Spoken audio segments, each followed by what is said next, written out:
All right, Amy. All right. What do you do when your brain don't work? Go to bed. Let's talk about that. This is the Unexpected Podcast.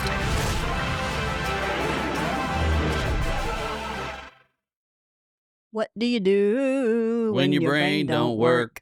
So, you and I, off camera, have been discussing that it's hard for us to think about different topics for the show, and our brain just would not work. And I was like, hey, that's a topic right there. The brain's not working. So what do we do when our brain just won't work? Has anybody ever done that? Walked into a room, forgot why you went in there, got frustrated, started an argument with your wife or your husband, and then before you know it, it's blown way out of proportion because your brain's not working and you just don't really care what everything that's going on. So you just rant and you cry and you yell and you do all that stuff. So, Amy, Yeah. why is your brain not working today? My brain's not working today? Well, I mean, you said that it wasn't. I just put my sunglasses on earlier because it's a little bright in here. And it's been so dark because it's been like overcast and snowy and rainy. We're supposed to have like this cataclysmic storm, but here in the bubble of Cleveland, Tennessee, we don't get snow. We don't get to have fun. Now we're getting a lot of ice, but everybody, it's like the snowstorm came right to us and said nope and jumped over us and then went on. And it goes above us and it goes below us, but it never hits us. I wonder if it's because of the mountains or somebody's praying and there's a bubble over Cleveland. But anyway, we want to see a little bit of snow at least, something to play We in. just get darkness and rain. It's crazy. It is. Anyway, so what do It's a you do bummer. when your brain don't work? What happens? What's the what deal? do you mean your brain doesn't work? Do not work, doesn't work, does not work. Well, no, what do I not mean work. is like my conjunctions obviously are off. our brain doesn't quit working, but sometimes it feels like there's a block, right? Because we're tired, burnt out, exhausted, on overload. Sometimes too much information. Yeah. So Yep. sometimes that's by choice. Sometimes that's because of our work-related situations. We're just like we're on overload. Yeah, I'm teaching a class now. I'm trying to get about 18 hours worth of subject into 2 hours. It's kind of hard sometimes, but it'll work out. It's fine. But my brain stops working when it gets to overload, and like right now, my brain is like frustrated because there is the thought of you not having the capacity to understand or dialogue with me.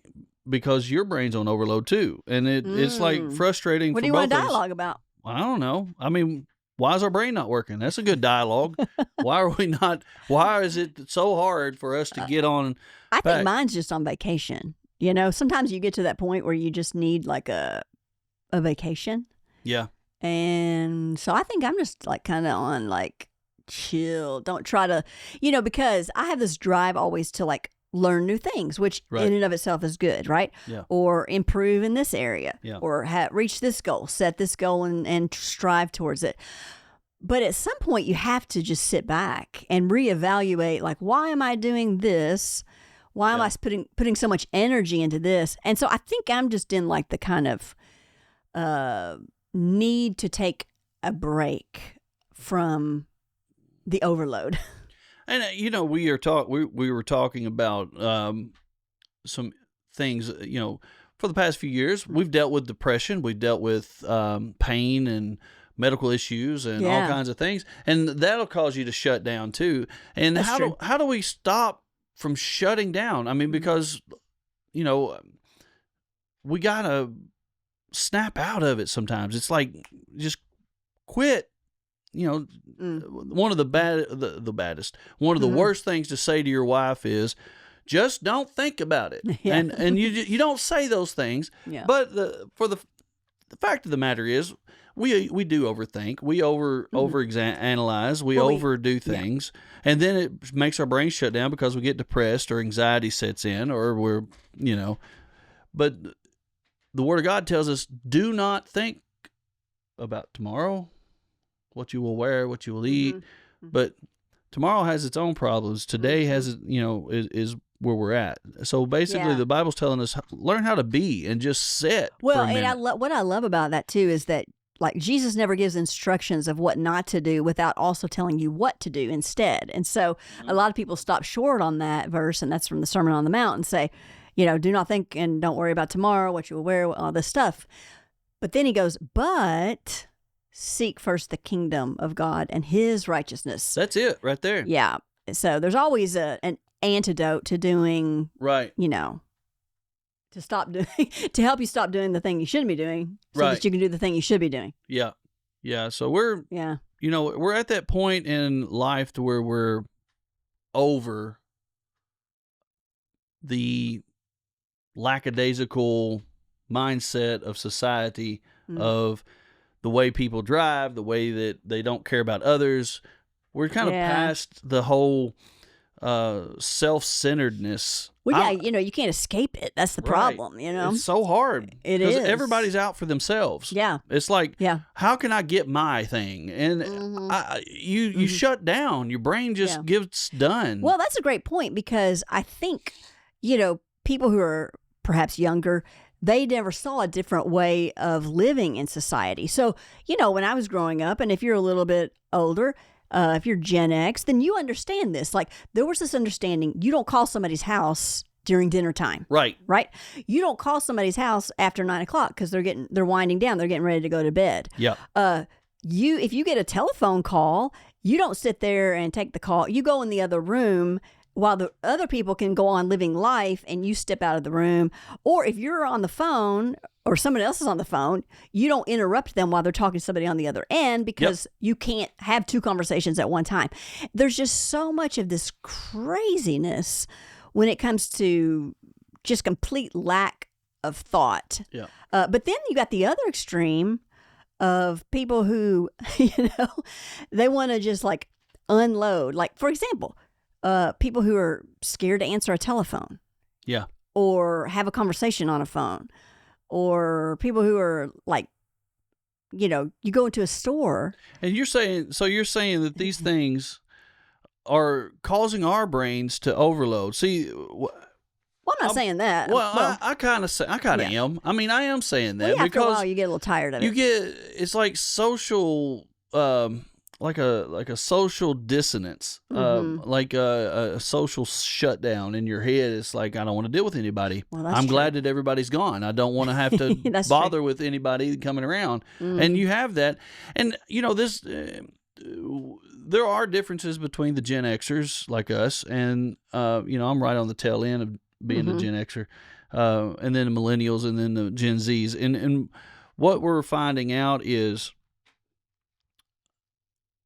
we were the lost generation, and it's like hard for people to understand that. The forgotten generation. The forgotten, Yeah. the forgotten. I said lost. It was saying that's forgotten. Yeah. Why are we the forgotten generation? Well, it's because we weren't allowed in the house most of the time. I mean, that is true. We people were make made jokes to go about it. outside. Everybody makes jokes about it, but it's the facts. It's true. And this is a topic that's, kind of hot in social media right now with Gen Xers. People are like, why don't Gen Xers do more live content? Like, oh, I got a new pair of shoes. I got a new pair of this. Because we don't care. Right. We really don't. That seems so shallow. It's shallow to us to think, oh, look what I'm eating. Yeah. Or, oh, look at my stuff. Yeah. Look at this new thing that I got, or it's whatever. strange. Yeah. We offer advice. We do tutorials maybe, Right. or we are guiding. But most of the time we're complaining. And, so Gen Xers, we're just at that point of we ain't got time for fluff. We ain't got time for the craziness, because we're watching everybody die around us. Parents, grandparents are gone.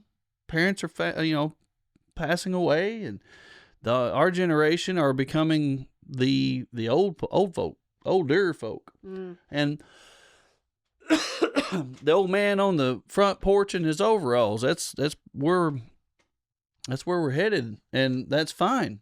Right now the excitement that most of our generation has is, what surgery did we get last? And, where are we going with politics or something, So what do you do? Yeah, I mean, the things you mentioned earlier that maybe some people will share online that seem sort of silly to us, that's because we grew up having real relationships with people. So if someone came over to your house, you might say, hey, look at these shoes I got, or whatever. Right. But that was because you're in real relationship with a person. Or, oh, I just cooked this. Would you like some? Yeah. It was... It was a face-to-face relationship across the kitchen table. Right. If you want, we would leave, go out, ride our bikes, go and get, later on we figured out that we got in trouble. We would have been in trouble if we'd gotten caught. Let's say that. Yeah. We'd go to places we probably shouldn't, like old abandoned homes or old abandoned houses. And we got out, and it's a wonder we didn't get, hurt or whatever, but we knew how to survive. You learned how to survive. You learned how to survive. Yeah. You learned how to do things. You didn't have YouTube to go to and figure it out. You had this common sense of, if I punch a nail, it's going in my hand, or if I step on a nail, it's going through my foot. If I'm go next to a snake, I get bit, or if I jump off of this large mountain, I'm probably going to roll down the hill and die. So I mean, you kind of had those common sense things. Well, yeah, you had fallen from 5 feet and you knew how bad it hurt, so you weren't going to get yourself in a position to fall from 30 feet of height. Right, exactly. Really, and I mean, really we come from the generation of where you show up at school and you had a firearm, and you had it in your truck on a gun rack. And because you were going hunting, you either went hunting that morning before school, or you're going hunting after school. Or you're a part of a club in school that, where you're getting what you call your orange card, which I got my orange card to go hunting. That was basically the gun training, hunting training. Yeah. When we were young. Yeah. Now I'm older than you, but I was a city girl and went to a city school, so we didn't have that. But we had other things. Right. I went to a country you wouldn't school. have now. I mean, we had a tobacco farm behind the. Right. And we had a smoking section, so whatever. Yeah. So I mean, different time. So, but I'm saying, millennials, they got their own issues. They got their own, growing up, and they had a little bit of the late 80s and early 90s. And I mean, I guess that's, they were like born. And so I don't know. All I know is we survived the 80s and the 90s and the early 2000s. We started trying to grow up, but we still are not there. It's like we're almost there to growing up. We're on the verge of growing up, but we never really get there. Well, I would take those challenges over the challenges we face now any day. Absolutely. Because now I mean, I'm not anti-technology, obviously. We've always kind of been more of a family on the cutting edge of the latest tech. But much of it, I just wish we could just throw it all in the garbage. I wish we had, and that's not to say that there isn't the good part, because obviously there's the good side of social media where we have citizens actually getting a voice. That's the only way that we were ever going to get a voice. Yeah. But then the downside is all the other stuff, and the way it consumes our lives. And I just get tired of it. Sometimes I wish we just had no social media. Yeah, I'd much rather have it to where we were back in the day when you would call your buddy up and y'all go play guitar on the front porch, or you'd go hunting, or, if malls were still around, you go to the mall and hang out. We don't have that anymore of that kind of camaraderie, it seems like. It seems like everybody is, I say seems. It seems. I could be wrong. I've been known to be wrong once or twice. But that, I think, you think the generation that we are in, the generation that we came up in, Gen Xers, do you think we shut down sometimes too quick to not care about what's going on? Oh, that's a good question. Too quick. It's like we automatically dismiss it before we give it a chance. Oh, I see what you're saying. Like we're automatically cynical or skeptic. Right. Because we've been burnt. Yeah, that's a good question. Yeah, I don't know. I don't know the answer to that because I could see I could go either way. I mean, on the one hand, you could be a little more open. I mean, I think we all need to be a little more open in the sense that listen to what someone has to say as long as they're reasonable. But they're reasonable is rare. There are, and now we've got this new terminology of NPCs, the non-playing characters, and it's a little frightening because it seems like there are people in society, and I know we could go down a rabbit hole on this as to why, but people who seem to have, they even say there are people who, don't have any inner dialogue, and they don't really seem to think for themselves, and they don't seem to be able to formulate logical thought patterns or correlations. They seem to be numb in the brain. Yeah, and they can't seem to see the obvious. Right. But maybe it's only because it seems obvious to us. Back in the war, back in the war, the war, which one? It's like the movie Airplane. Yeah, in the war. I believe it was Hitler who World War II, who had a program to where there was mind control. Oh, absolutely. And under Mengele and all of where they would people flash images very quickly. You see it in movies all the time, where they put images in front of you and change them constantly. And these are images of war or images of flowers or images of whatever, and they program your brain in a way that is numbing. Yep. Well, isn't that what we're doing? Yeah. I mean, really, scrolling, is that it's mind-numbing? Is it because we scroll and go through all these things that where our mind becomes numb, and then we feel as though our brain is not working? Yeah, or you're switching from one topic to the next, and like you don't even have time to process what you just read or saw, but it probably had some kind of impression on your emotions, or whether it's fear, anxiety, frustration, and then you move on to the next thing, and maybe it's funny, and then you move on to the next thing. But who founded the internet? Oh no. Well, it came out of the government, the Department of Defense, the DARPA. That's right. Yeah, so DARPA. I mean, when I was in graduate school, this is the first stuff we studied, and it's so interesting because so I was in graduate school in the early 90s. The internet was just in its infancy. And you did have Netscape, but you didn't have a lot. You didn't have anything like what we have now. And I can remember a professor saying, now one day there's going to come a time when you're going to have television on demand. You'll just be able to go and watch any TV show you want, whenever you want. We thought that was outlandish. We're like, what? Yep. That was so futuristic and so sci-fi. He said, you'll pay your bills online. We're like, what? That doesn't even make sense, Yeah. But also through that, we learned all the history. I mean, it came out of something called DARPANet. And here's the thing. I mean, did these college dropouts supposedly just come from nowhere to create all these platforms that we use, or was there somebody behind it? Conditioning. Ooh. I mean, conspiracies. But if you're going to here's the thing. I'm not saying one way or another. I won't say that here publicly. But if I were going to nefariously get society to volunteer all their private information, what would I do?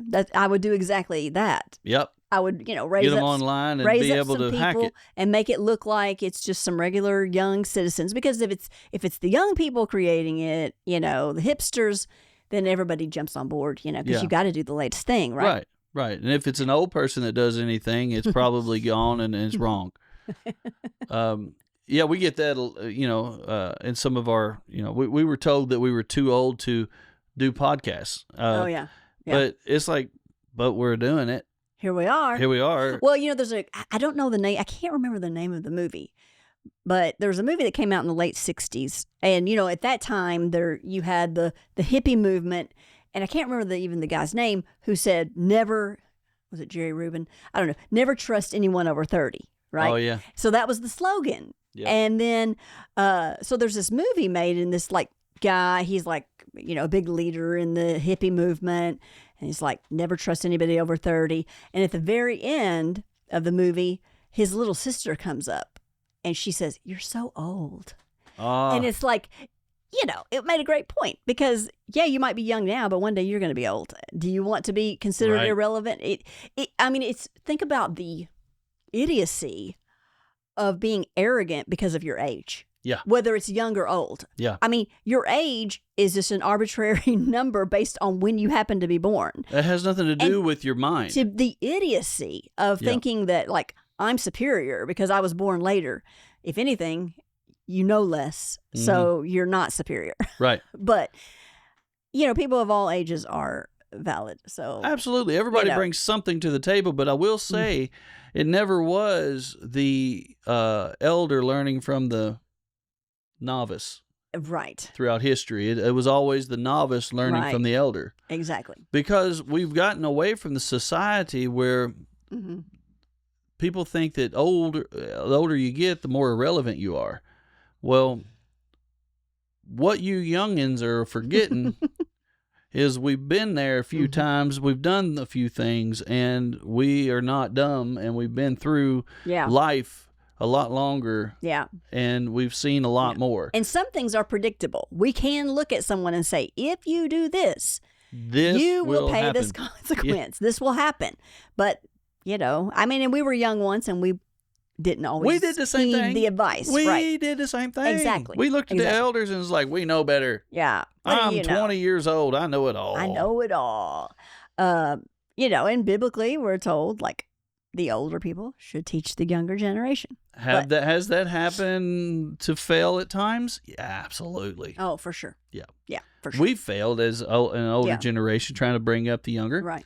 Because age, the other side of that coin is that age does not equal maturity. So there are young people who are very mature, whether it's spiritually or emotionally, whatever the case is, and old people who never grow up. So, but at the same time, you ought to humble yourself enough to think there's probably something I could learn from somebody older than me. There's always somebody bigger. There's always somebody better. There's always somebody more knowledgeable about any subject. Oh, for sure. For sure. And the more you learn, the more you realize, I didn't know as much as I thought I did. I thought going to college I would learn a lot more than what I knew. But I found out that I know a lot less than I learned. Okay. I have no idea what that means. I don't think that makes sense. I think it does because the more I learned, the more I realized there's so much more to be learned. I see what you're saying. And I don't have absolutely. everything figured out. That's true. Because there's so much That's true. in life to learn. Yeah. And you will learn for the rest of eternity. Yeah. Yeah. If you're open. Right. And that's been shown over and over. There's a false sense of confidence when you only know a little bit and you think, you know it all. That's a dangerous place to be in. People, the saying that jack of all trades, master of none, but oftentimes better than the master of one. Right? So you know a little about everything, and you might be able to get by with life. Yeah. Know a whole lot about one thing, and you're lacking in every other area. That's true. And that's where you kind of have to balance it out, though, because if you look at the people who are very successful in a certain area, then the way they become successful in that area is they really hunker down and they go deep in that area. So a lot of people are running around frustrated because they never really find the success in this or that or that or that. But it's because they've got their hands in so many areas that they never really, excel in one area. Well, so, and some people, well, here's the thing. I think some people are called to excel and go deep in one area. Absolutely, and some people are called to kind of skim the surface and go deep in different areas. And Da Vinci, great example of someone who is very diverse. Da Vinci was into painting. Da Vinci was into inventions. He was into, I think he actually did some medicine kind of stuff. I don't remember. But those of you that are experts in Da Vinci, we'd love to know the story. Give us a good story. And one thing I do know is that he attributed certain writings to developing his mind and understanding. So he read the ancient, like Euclid's Elements, which just gives all the layout of geometry. So in other words, he didn't try to be successful in a vacuum. He realized there were masters that had gone before him. I better learn what they have, and then I'll capitalize on that and take it further. We always ride on the coattails of those who came before us. Exactly. So I think that's a good way to get your brain going, is to think about some of this stuff. And, maybe our brain is working. A little bit. Way you just spoke, I mean, you put some thought there and your brain works. Woohoo. I'm sure y'all's brain works now too, right? Leave some comments, subscribe, and we'll see you guys on the next episode. See ya. Don't forget to like this video and please subscribe to our channel. Drop your comments below. We'd love to hear from you. If you prefer audio podcasts, please follow us on your favorite streaming platform.